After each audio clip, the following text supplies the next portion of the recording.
Yeah. This ain't no Meltzer recap. This that boots hit the mat, mic drop, headlock, slap type shit. Fuck the IWC. Fuck the IWC.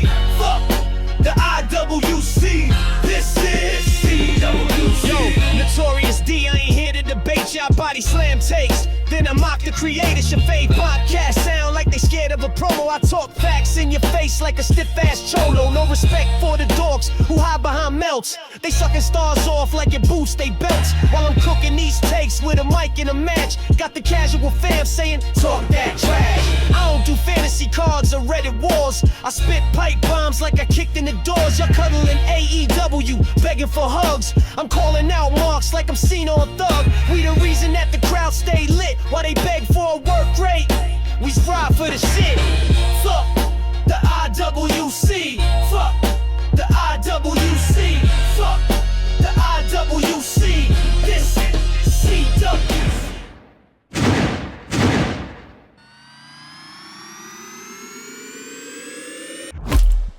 What is up, CWC? We are in here tonight. It is Funeral Friday, May the 9th, 2025. This is the CWC Podcast. I am the voice of casual wrestling, Notorious Dirty D, and tonight we have a hell of a show for you guys. If you're new here, let me start off with welcome. If you've ever felt alone and you need some new wrestling friends, we are here for you. You are part of the CWC, where the motto is simple: fuck the IWC.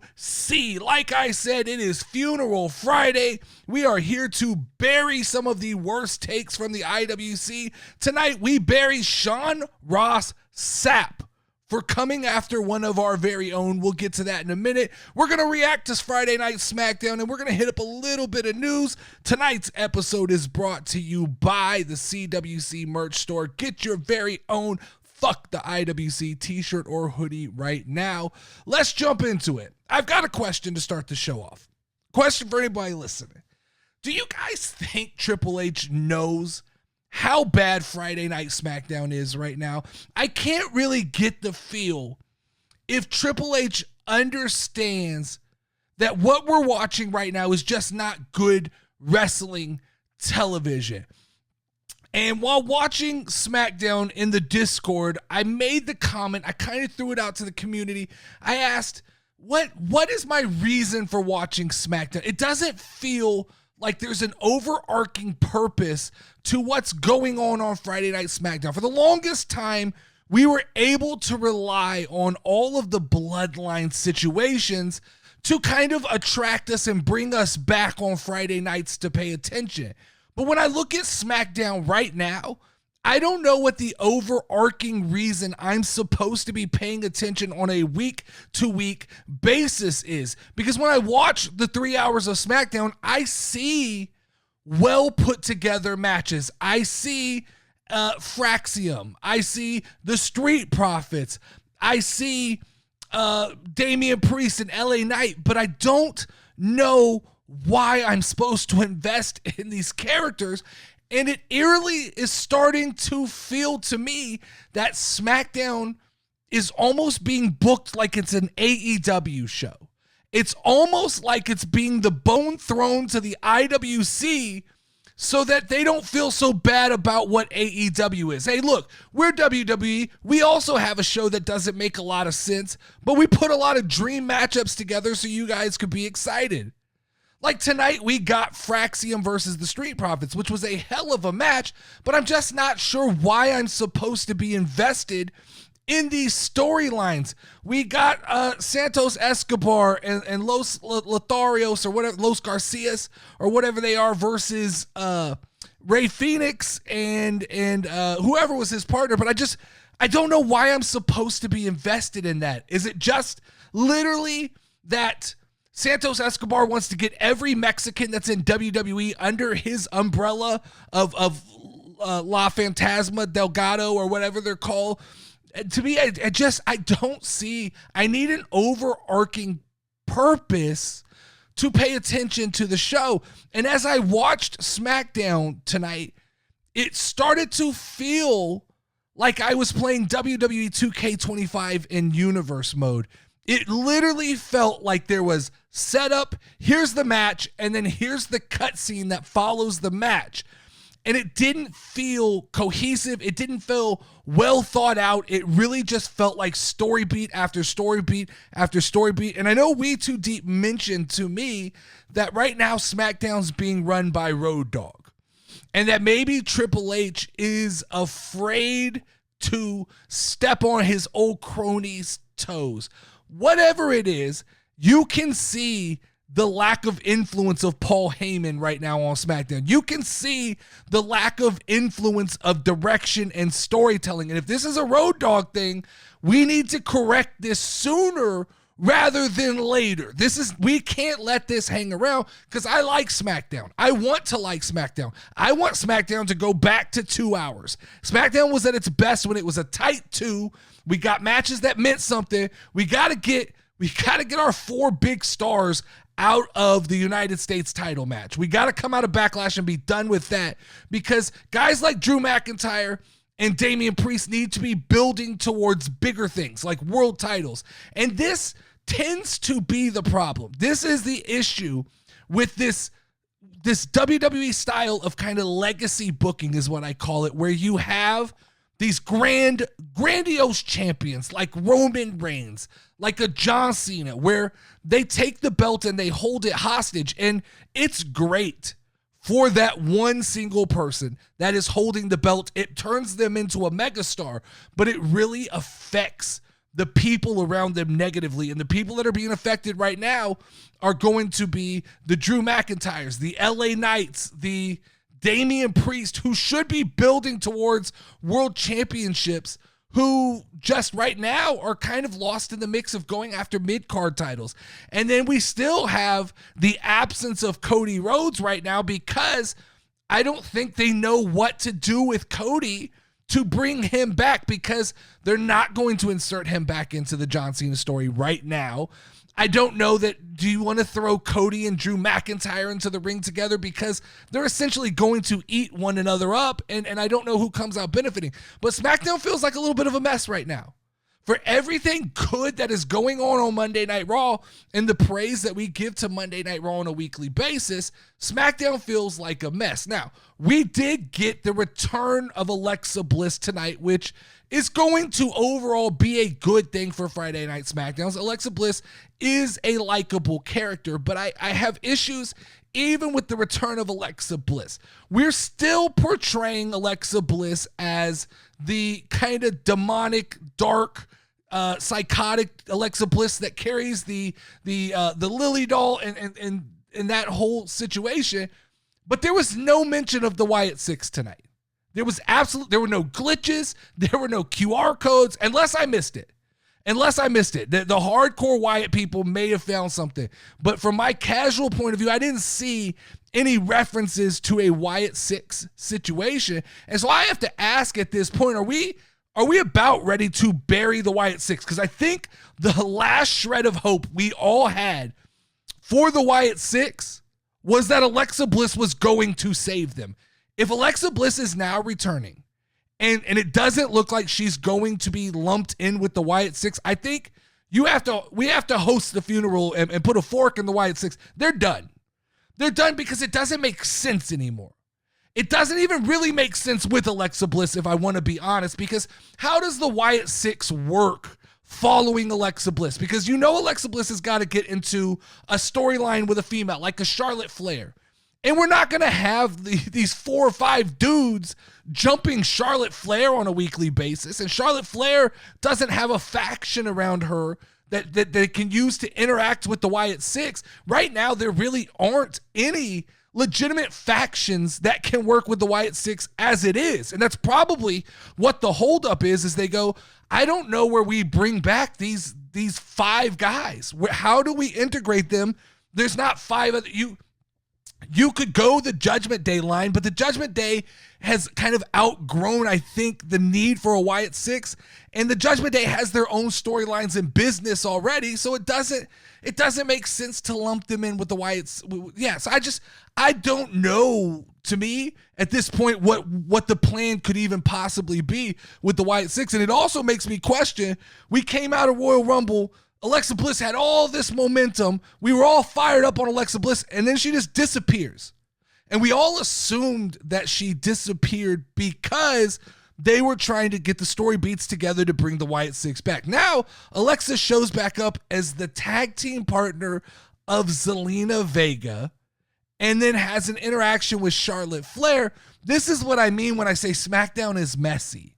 It's just mess. Even if now they decide to bring the Wyatt Six back, I can't connect the dots. I can't put the plot points together. I can't take the nice little red yarn and take it from picture to picture, point to point to make it make sense. I'm more than happy that Alexa Bliss is back. Absolutely ecstatic. I think, love Alexa Bliss. I, like the Discord, think that it's time to move on from Lily's version of Alexa Bliss and maybe go back to Little Miss Bliss or the Goddess, or just maybe a whole new character. It might be time for a refresh with Alexa Bliss, because the worst thing you could do is bring the Wyatt Six back and just drag Alexa down into the deep waters with them. I don't think that makes much sense to me.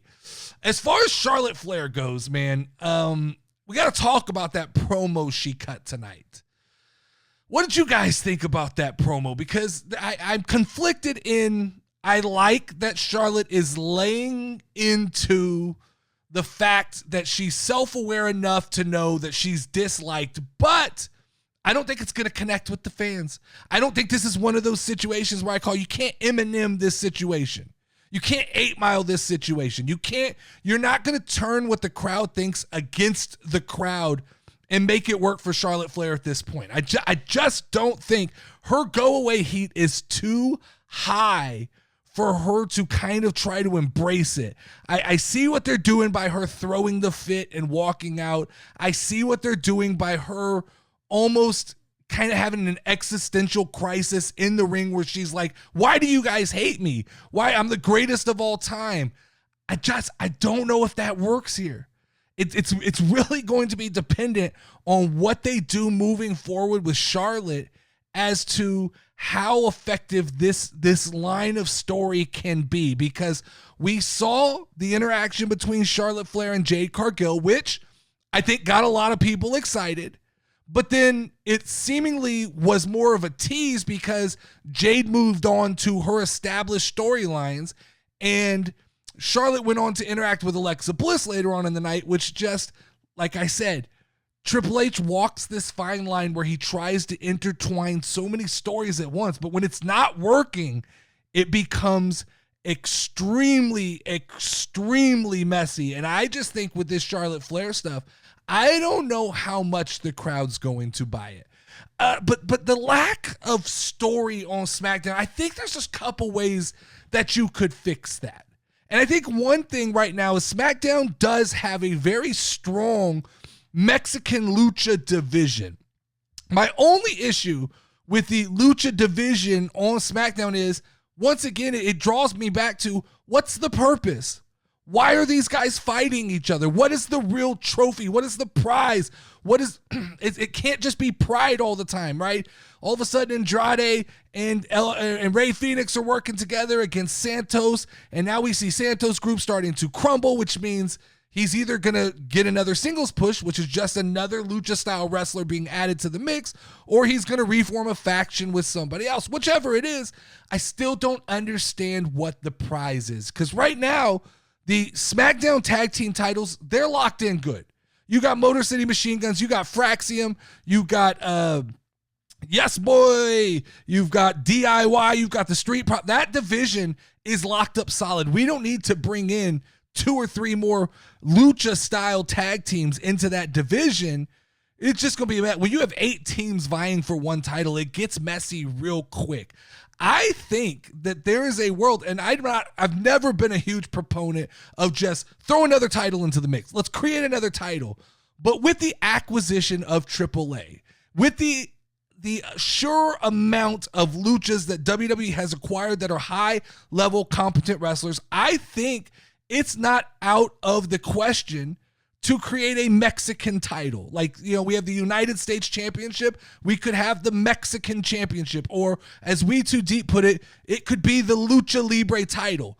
It gives El Grande Americano even more to work with as far as all these luchas go. It also would just create a little bit of a hierarchy and a reasoning for some of these guys to fight each other, and for Santos to try and establish really like what his group, it just, to me right now, I don't know what they're fighting for. I like it.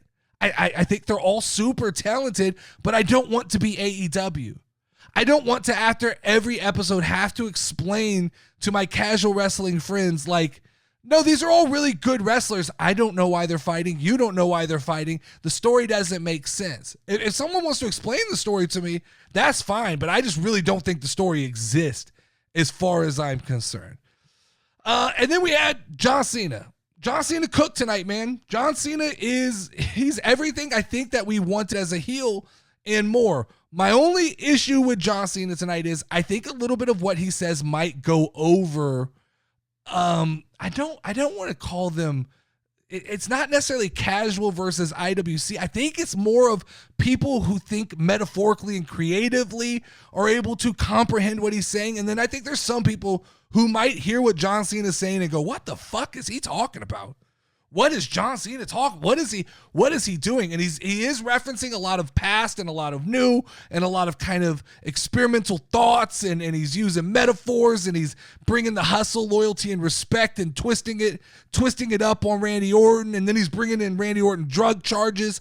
There's a lot going on in John Cena's promos. There's a lot of moving parts that if you don't keep up and roll with each punch that John Cena throws, you could quickly get confused. I could see somebody who is a newer-ish viewer of pro wrestling going, I don't understand. And they're doing a decent job of trying to sell us on the history of the rivalry of John Cena and Randy Orton. But, the problem just may be John Cena just might be too smart of a promo guy for the general wrestling audience that WWE is producing television for right now. I find it interesting. We're running through these John Cena appearances very, very quickly. He is, if I don't know what that number is right now, but we've hit 4 or 5 since he gave us the countdown. And we're going to see him tomorrow at Backlash. And then, what happens after that? Where do you go? The problem with some of this Cena stuff is we know they're going to be one-offs. Like the Randy Orton thing's probably not going to carry over after this. I see a lot of people who want Randy Orton to win the title, and I'm not against it, but I just don't think it makes sense as far as if we're building Cena into the Thanos. We're building to an ultimate moment where Cena retires and somebody takes the title off of him. I just think we're in for a lot of these one-offs, and I wonder how long these one-offs are going to be exciting, because we're going to see Cena here at Backlash, right? And then he's already being advertised for Saturday Night Main Event, where the titles never change. So now we've got 2. So we're going to immediately come off of Backlash, and we're going to start an immediate build towards Saturday Night Main Event, because that's what they've kind of talked. I've seen a few people talk that Cena is going to be at the Saturday Night Main Event. So like I said, we're spilling through some of these Cena experiences pretty quickly. We're gonna run low, which means at some point Cena's either gonna take an extended break or he finishes up a lot sooner than we thought he was. Let's host our funeral here.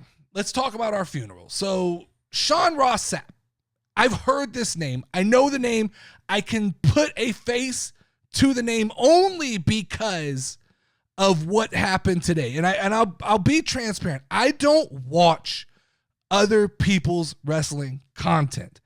Number one, I don't know what it is. I don't like to hear what other people think because I don't want it to affect what I think. I only want to hear the opinions of our community and then voice those community opinions when I get on the show. I don't want to know what Sean Ross thinks. I don't want to know what Dave Meltzer thinks. So I don't have what I would call any type of relationship as a listener, as a peer, as a podcaster. I don't really know much about these fucking people. So when I get introduced to situations like I was introduced to today, a lot of this is new to me. So what I found out today is Sean Ross Sapp has a Patreon.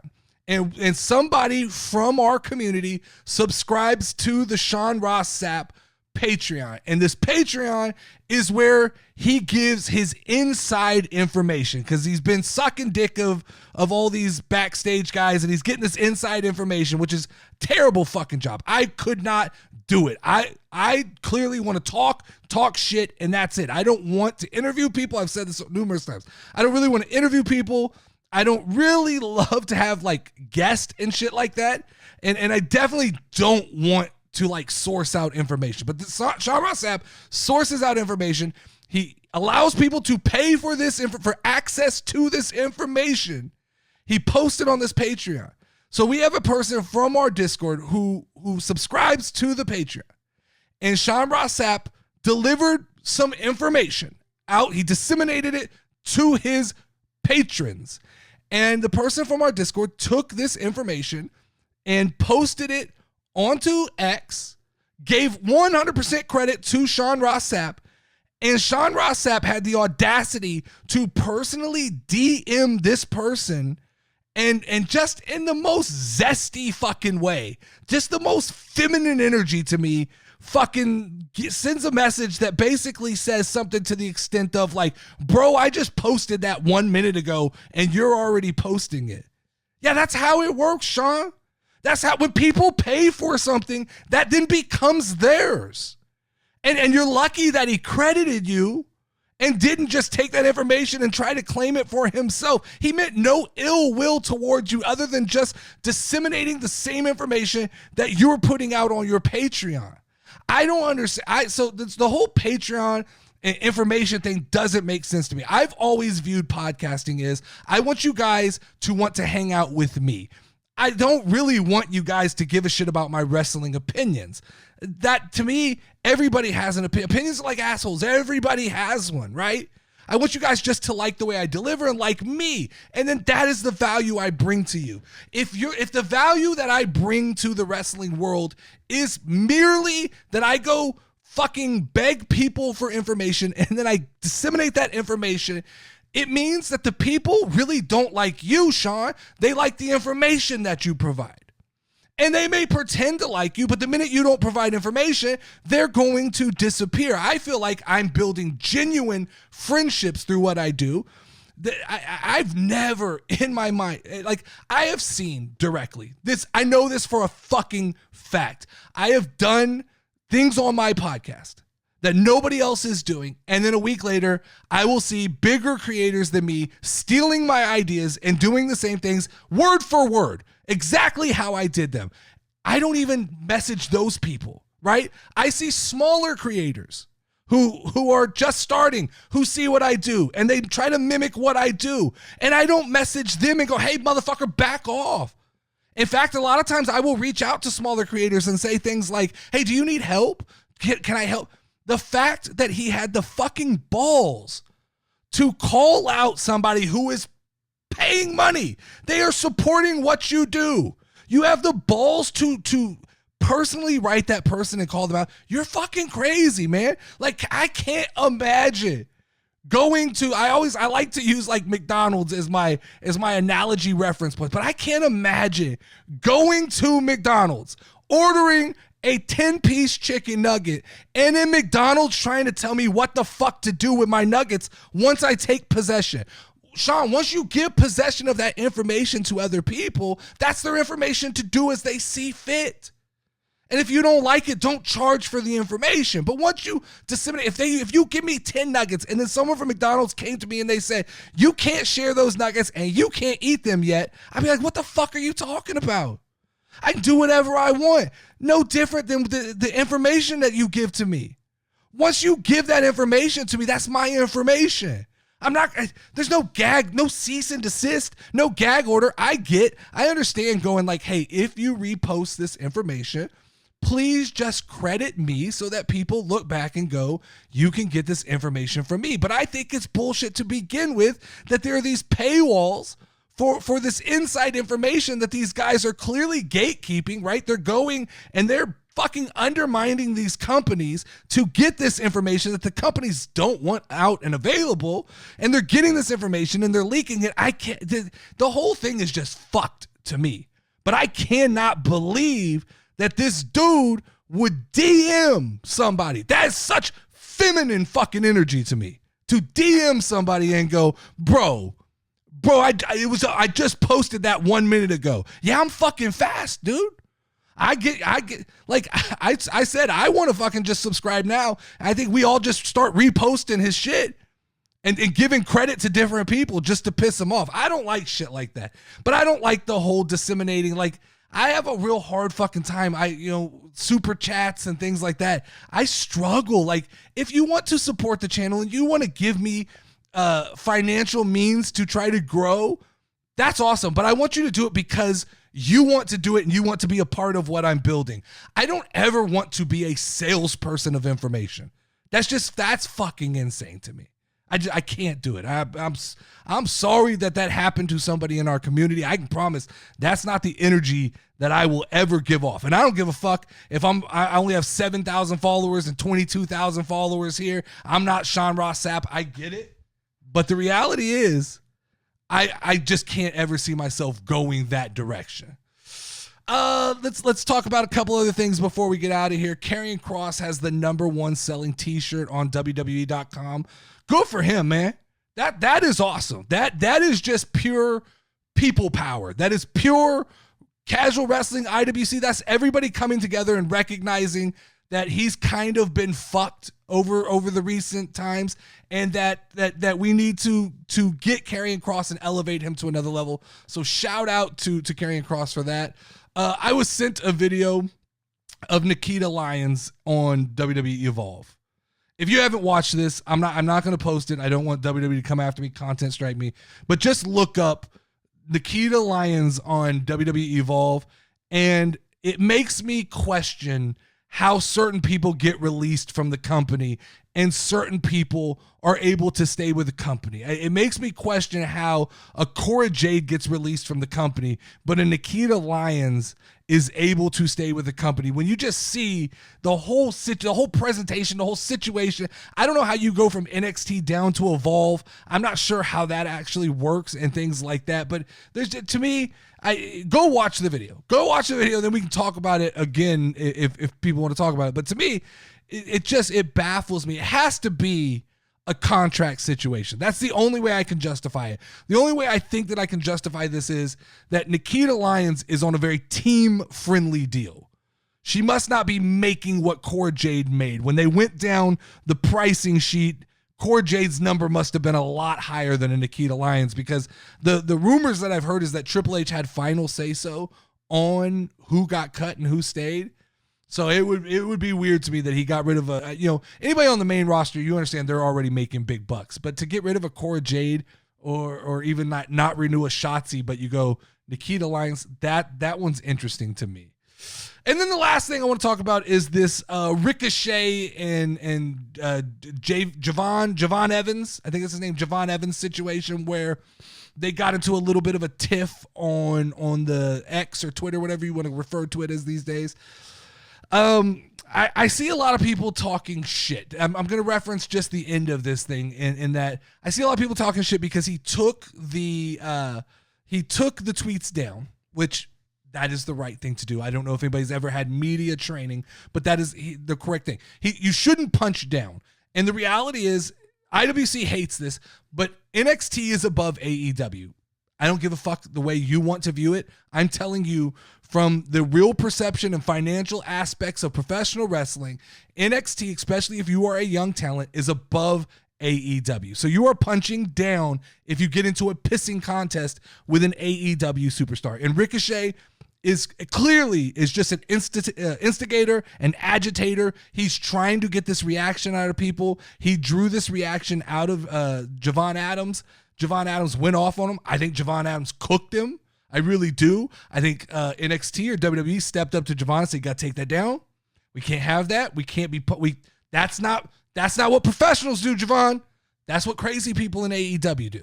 That's not what professionals do, Javon."